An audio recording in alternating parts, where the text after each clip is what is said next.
Dan Tarnas wanted me to tell a story of an interview I did with Tupac that may have been his last one, I'm not sure. Tupac was a friend of mine. I'm from Oakland. He and I hung out a lot in Oakland. King Tech and I, the creators of that song she was just playing that no one told me she was going to play. Follow for now.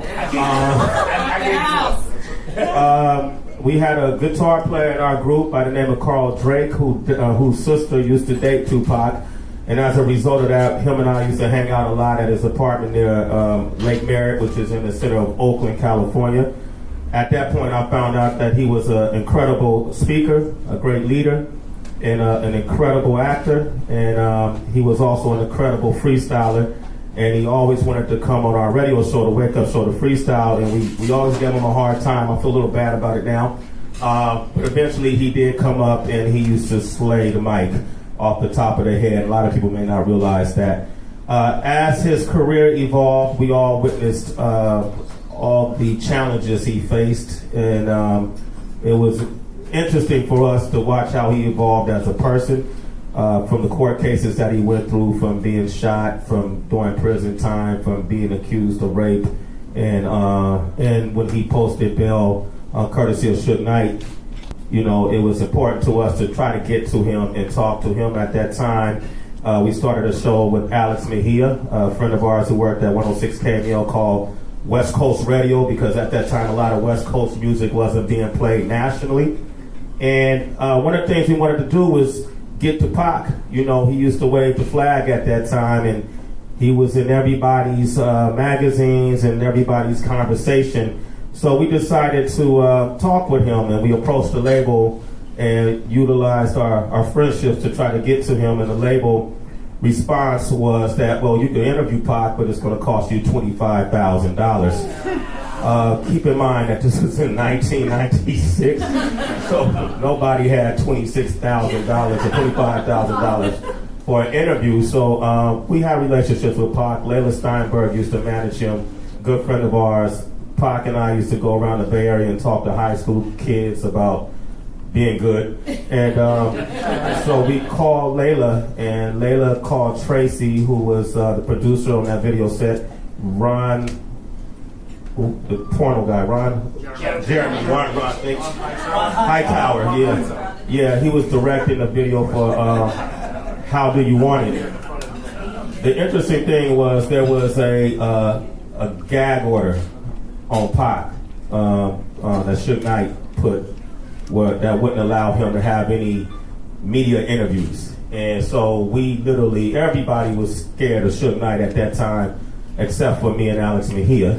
So we snuck down to Los Angeles. We caught a flight, went to his video set, and when we arrived there, it was a gated parking lot with hundreds of kids just surrounding the gate trying to get in. Pac was the biggest rock star at that time and America's Most Wanted, and he granted us the opportunity to do this interview. But even though he did, we still had to sneak on the lot. So we literally, when they opened the gates, we had to sneak past the security guards that were on the lot. We might have seen maybe about 30 security guards. So combat style, we got low and we literally snuck to his trailer. We couldn't get in because it was a security guard standing outside of his trailer, so they hid us in a producer's trailer for a while. When the coast was clear, they walked us over to his trailer. And in his trailer was his producer, Johnny J, rest in peace. He's no longer with us. John B, which we later found out did the song Are You Still Down? Yes. I believe it was called. Casey and JoJo from Jodeci were in his trailer. And it was a party trailer, man. It was a bunch of the girls from the video shoot, from the video. Timbisa, my sister Timbisa is here. What's up? It was a bunch of girls from the video shoot that were in the trailer. They did two versions, y'all know that, right? Yeah. Okay, all right, yeah. I saw both versions of the video in the making. It was great. And I saw Pac, and we hadn't seen each other in years, and it was just like seeing an old friend. And I can't even tell you the excitement we had, and we just both embraced each other, and it was like, Pac, Sway, where's Tech? nobody ever sees my partner, King Tech. He does exist. And he saw Alex Mejia. We got really excited, and he snuck us to the back of his trailer.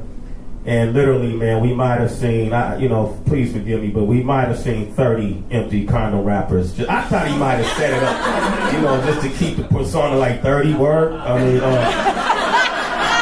right? Yeah. But we saw a lot of condom wrappers, and he commenced to give me probably the most learnable interview I've ever done.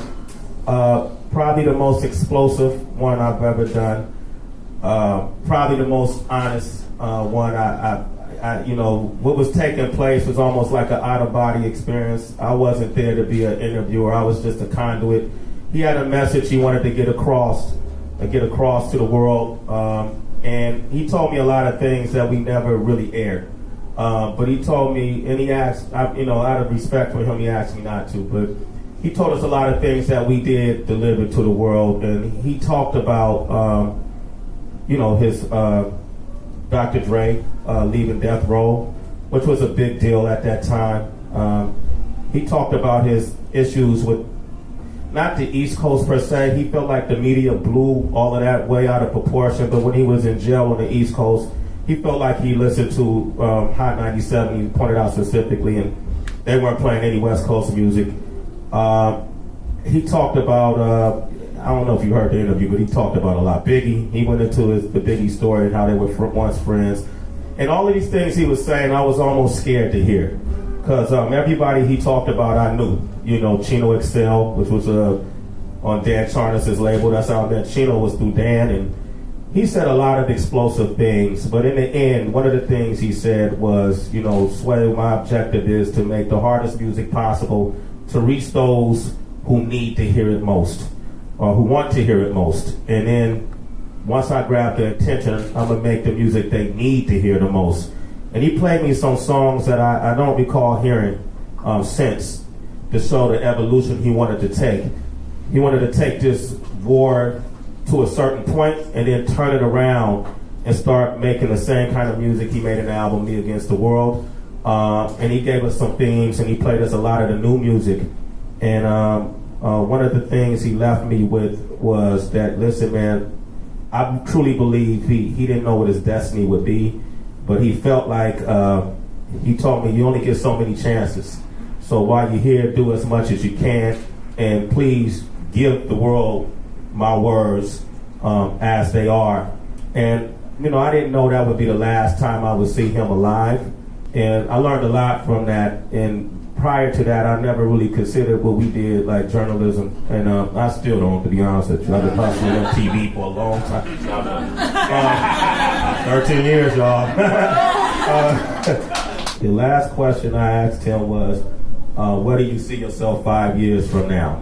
I'm going to ask you another question. 5 years from now, where do you see yourself 5 to 10 years from now? What do you see yourself? What do you see yourself doing? I see myself having a job on Death Row, owning stock at Death Row, being an A&R person, an artist that could drop an album like Paul McCartney every 5 years. Not even like Paul McCartney, but there's no rapper who ever did it, so I have no one to use to say like. But, that type of thing where I could just do it at leisure. And, when my music will mean something and I drop deeper shit. That, I have my own production company, which I'm close to right now, doing my own movies, have my own restaurant, which I got right now, with Alanis and Suge and Snoop. And just expand. I'm starting to put out some calendars. I got a publishing company and put out some calendars for charity. I'm starting a little youth league in California so we can start playing some East Coast teams and some Southern teams and some, Midwest teams. Have like a little league, like a Pop Warner league, but the rappers fund it. And the rappers are the head coaches. You know what I mean? Have a league where you get a big trophy with diamonds in it for a nigga to stay drug free and stay in school, and that's the only way you could be on the team. And we had fun and eat pizza and had the finest girls there and throw concerts at the end of it. You know what I mean? That's what I mean by giving back. A lot of what he was saying was the different ways he had planned to give back to the community. Unfortunately, he wasn't able to do that. As we know, he passed on. So a lot of what I do to this day is inspired by my friend Tupac, and that's my story. Thank you. Fell victim to the street. Rest in peace, young nigga.